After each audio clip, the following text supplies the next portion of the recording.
Sebuah rekaman ramai beredar di media sosial Telegram pada Kamis 23 Februari 2023. Dalam rekaman yang diambil di sekitar kawasan Bahmut tersebut, memperlihatkan rombongan tentara Ukraina tampak menggunakan kendaraan lapis baja BMC Kirpi Turki yang akan pergi ke suatu tempat di medan pertempuran. Terhitung, ada 10 kendaraan yang melintas dari konvoi tersebut. Disebutkan dalam keterangan unggahan, ada kemungkinan rombongan ini yang akan dikalahkan dan meninggalkan area Krasnaya Gora dengan banyak tentara yang terluka karena dihancurkan oleh tentara bayaran Rusia.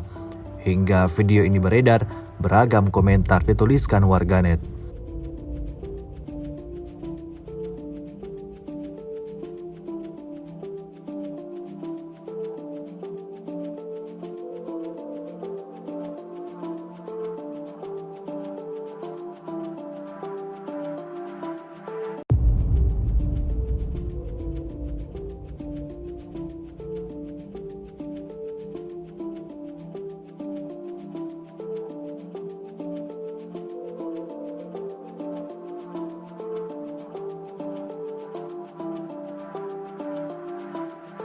Rusia melaporkan secara total 386 pesawat Ukraina, 210 helikopter, 3.213 kendaraan udara tak berawak, 405 sistem rudal anti pesawat dieliminir sejak awal operasi khusus.